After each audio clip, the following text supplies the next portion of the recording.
বাজেটের দিক থেকে খুব কম রেঞ্জের একটা হেডফোন এটি। তবে সাউন্ডের কথা যদি বলা যায়, বাজেটের তুলনায় এটা সাউন্ড এতটা ভালো প্রোভাইড করে যে আপনাকে 1 সেকেন্ডের মধ্যে সন্তুষ্ট করে ফেলবে।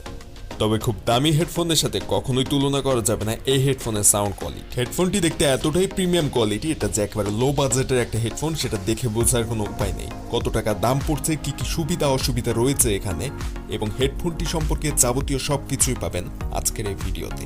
সো দেরি না করে চলুন শুরু করি আমাদের আজকের ভিডিওটি।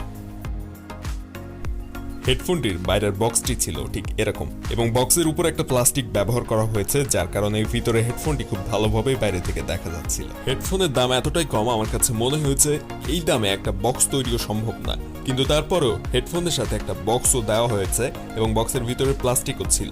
দেখতে পাচ্ছেন উপরে স্যামসাং এর একটা লোগো দেওয়া রয়েছে, যদিও এটা স্যামসাং এর অরিজিনাল কোনো হেডফোন না। হেডফোনটি আপনার কোথা থেকে কিনবেন সেটাও আমি জানাবো, এবং বক্সের বাইরে থেকে হেডফোনটিকে কেমন দেখা যাচ্ছে সেটাও দেখে নিলেন। এরপর ভিতরে আমরা কি রয়েছে সেটা দেখব। বক্সের ভিতরে এরকম একটা প্লাস্টিকের মধ্যে হেডফোনটি রাখা ছিল, যদিও ওই প্লাস্টিকের কোয়ালিটি অতটা ভালো ছিল না। বিস্কুটের প্যাকেটের যে প্লাস্টিকগুলো থাকে ঠিক কিছুটা সেরকম, তবে এই প্লাস্টিক কোনো কাজে আসবে না। হেডফোনের কোয়ালিটি এবং সাউন্ড কেমন দেয় সেটা আমাদের মুখ্য বিষয়।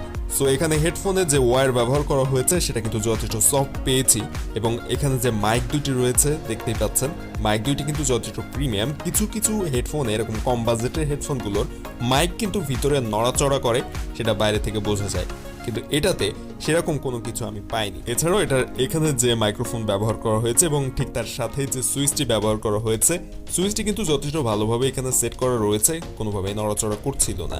এবং এটার যে মাইক রয়েছে বা স্পিকার রয়েছে সেটাও খুবই সুন্দরভাবে সেট করা, দেখলে বোঝাই যাচ্ছিল না যে এটা একটা 50 টাকার হেডফোন। এবং এটা যখন আমি কানে ব্যবহার করে এটা সাউন্ড শুনেছি তখন আমি পুরো অবাক হয়ে গিয়েছি, একটা 50 থেকে 70 টাকার হেডফোনে এতটা ভালো সাউন্ড কোয়ালিটি প্রোভাইড করতে পারে, সেটা এইটাকে না দেখলে আমি বুঝতে পারতাম না। এবং এটার সাউন্ড কোয়ালিটি এবং বেজ, এটার যে সাউন্ডের বেজ সেটাও যথেষ্ট ভালো ছিল এটার বাজেটের তুলনায়। তবে আপনি যদি দামি কোনো হেডফোনের সাথে এটাকে তুলনা করতে চান, সেটার সাউন্ড কোয়ালিটি, বেজ কোয়ালিটি এবং অন্যান্য কোয়ালিটির সাথে এটা তুলনা করলে সেক্ষেত্রে কোনোভাবেই ওই দামি হেডফোনের সাথে এটা টিকতে পারবে না।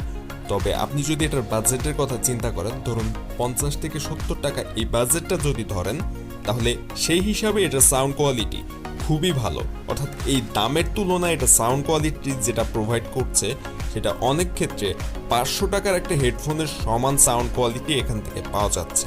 তবে আপনি যখন 1000 টাকার উপরের হেডফোনের দিকে যাবেন, সেক্ষেত্রে কোনোভাবেই এই হেডফোনের সাউন্ড কোয়ালিটি তুলনা করা সম্ভব না ওই হেডফোনগুলোর সাথে।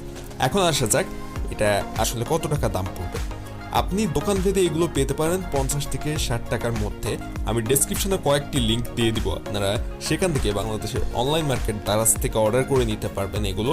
এবং অবশ্যই বিভিন্ন সময় যে অফার থাকে, সেই অফার দারাজে যে ক্যাম্পেইন চলে কিংবা দারাজের যে ভাউচার থাকে, সেগুলো ইউজ করে কিন্তু আপনি এটা আরো কম দামে কিনতে পারবেন। ভিডিওটি কেমন লেগেছে এবং হেডফোনটি আপনার কাছে কেমন লেগেছে অবশ্যই জানাবেন কমেন্টে, এবং ভিডিওটি ভালো লাগলে একটা লাইক দিবেন, চ্যানেলটি অবশ্যই সাবস্ক্রাইব করতে পারেন এরকম কম বাজেটের গ্যাজেটের রিভিউ পেতে।